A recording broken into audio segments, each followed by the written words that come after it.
Tahun 2030 bukan sekadar pergantian angka, tapi titik perubahan besar dalam peradaban. Ekonomi fisik mulai ditinggalkan, AI dan otomatisasi mengambil alih pekerjaan manusia yang berulang, dan dunia bergerak menuju hiperdigitalisasi total.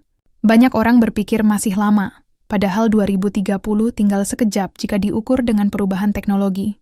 Fakta yang mulai terasa sekarang, anak-anak SMA sudah membangun bisnis digital tanpa modal besar.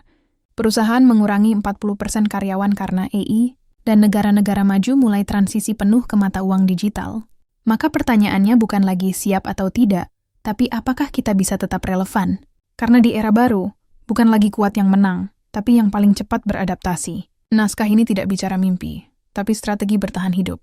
Dan yang kita siapkan bukan sekadar harta, tapi aset mental, digital, dan finansial.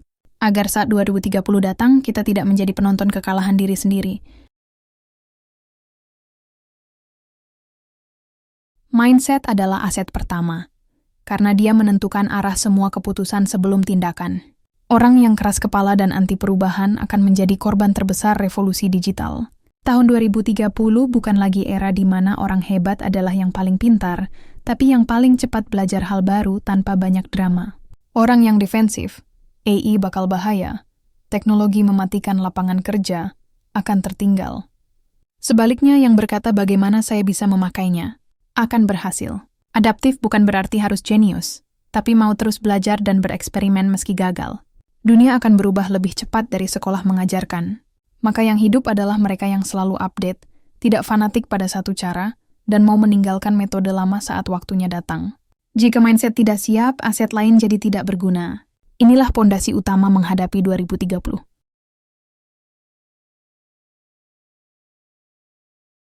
Punya penghasilan digital bukan lagi pilihan tapi wajib. Digital income bukan harus jadi seleb TikTok atau YouTuber, tapi minimal punya satu sumber penghasilan yang tidak tergantung lokasi fisik atau tatap muka. Contoh masuk akal, freelancer global, konsultan digital, jual template digital, produk edukasi, jasa AI assisted, desain, audio, voice-over, dan bahkan microservice berbasis AI. Dunia sedang menuju era borderless economy. Pekerjaan tak lagi milik kota atau negara tertentu. Perusahaan raksasa lebih memilih orang yang bisa dikerjakan secara remote dan cepat. Bukan hanya yang berpendidikan formal tinggi. Jika di tahun 2030 kita masih hanya bergantung pada satu pekerjaan fisik seperti sekarang, kita akan runtuh saat krisis datang. Minimal satu sumber income digital harus mulai aktif sebelum 2027, agar bisa matang di 2030. Ini bukan gaya hidup, ini sistem pengaman masa depan.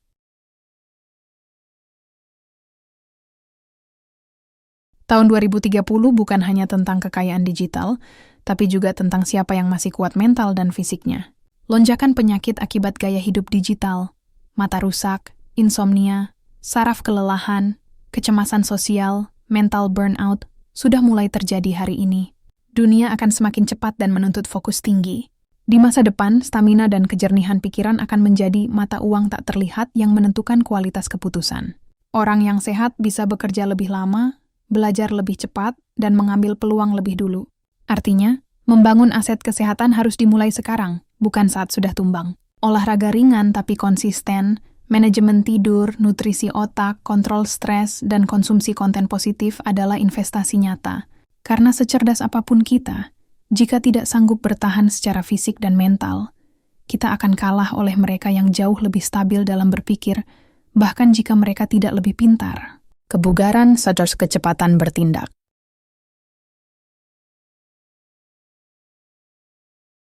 Di era 2030, kekuatan terbesar bukan lagi punya uang, tapi punya akses. Orang yang dikenal dan dipercaya akan selalu lebih cepat mendapatkan peluang dibanding orang yang pintar, tapi tidak terlihat. Satu chat dari koneksi yang tepat bisa lebih berharga dari 100 lamaran kerja.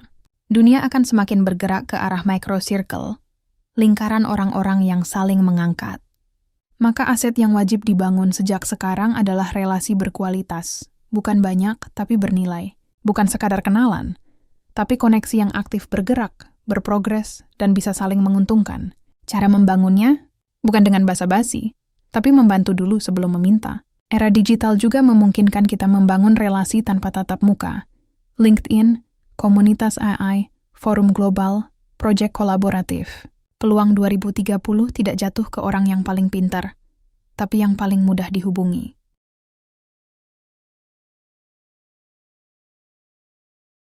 Robot dan AI akan mengambil banyak pekerjaan, tapi tidak semuanya. Skill teknikal bisa digantikan. Skill strategis dan kreatif tetap mahal. High income skill adalah skill yang dibutuhkan pasar global, tidak bergantung lokasi, dan bisa dibayar mahal per proyek. Contoh realistis yang diprediksi tetap hidup sampai 2030. AI prompt engineering, strategic decision making, emotional storytelling, content writing, video scripting, cybersecurity, creative direction, data and insight analyst, dan problem solver cepat. Skill seperti ini tidak bisa sekadar dihafal, tapi harus diasah melalui pengalaman dan upgrade rutin. Pendidikan formal kalah cepat dari industri, maka yang belajar langsung dari kebutuhan pasar akan menang. Satu high income skill bisa menghasilkan penghasilan lebih besar dari 3 pekerjaan biasa. Skill adalah aset yang tidak bisa dicuri, tidak bisa dibatasi usia, dan tetap berharga meski dunia berubah.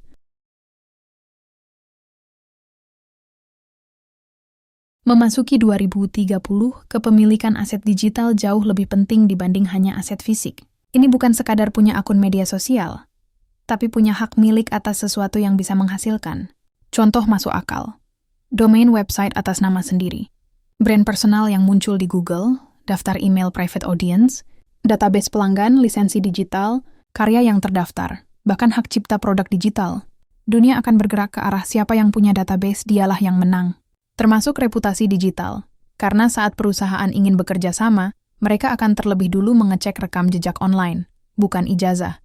Singkatnya, jangan hanya jadi pengguna tapi jadi pemilik. Jangan hanya posting, tapi punya data dan kontrol.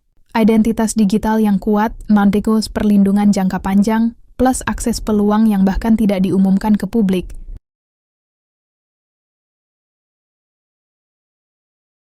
Tahun 2030 bisa penuh guncangan ekonomi.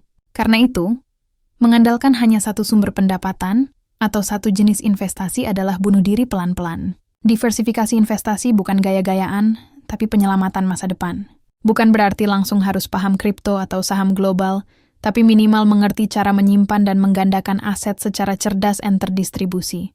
Contoh masuk akal, emas fisik untuk stabilitas, saham global untuk pertumbuhan, digital asset legal untuk masa depan, dan skill yang terus bisa diuangkan. Ya, skill juga adalah investasi, termasuk aset yang bisa diwariskan seperti tanah, bisnis autopilot, royalti digital, hingga karya kreatif. Tahun 2030 bukan tentang siapa yang paling kaya, tapi siapa yang tidak panik saat satu sektor runtuh.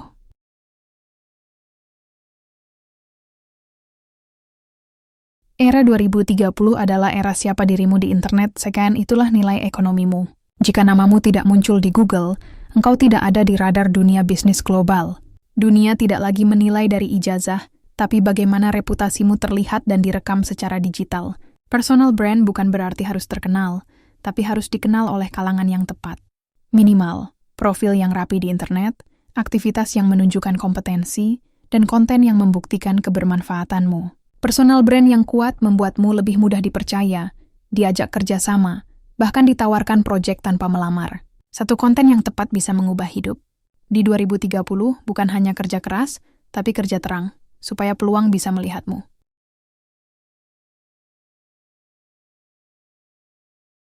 Dunia 2030 diprediksi bukan hanya menghadapi tantangan ekonomi, tetapi juga krisis energi, pangan, bahkan potensi konflik antar negara. Karena itu, aset yang sering diabaikan adalah kesiapan menghadapi situasi darurat. Bukan hanya soal dana darurat minimal 12 bulan biaya hidup, tapi juga skill bertahan hidup. Kemampuan berpikir tenang saat chaos, kemampuan mengambil keputusan cepat, dan pengetahuan dasar tentang manajemen risiko. Orang yang bergantung pada satu arus penghasilan paling cepat tumbang saat krisis. Maka cadangan bukan hanya uang, tetapi rencana alternatif, jaringan penyelamat, dan kemampuan adaptasi ekstrim. Karena pada akhirnya, yang bertahan bukan yang paling kaya, tetapi yang paling cepat memindahkan langkah sebelum semuanya terlambat.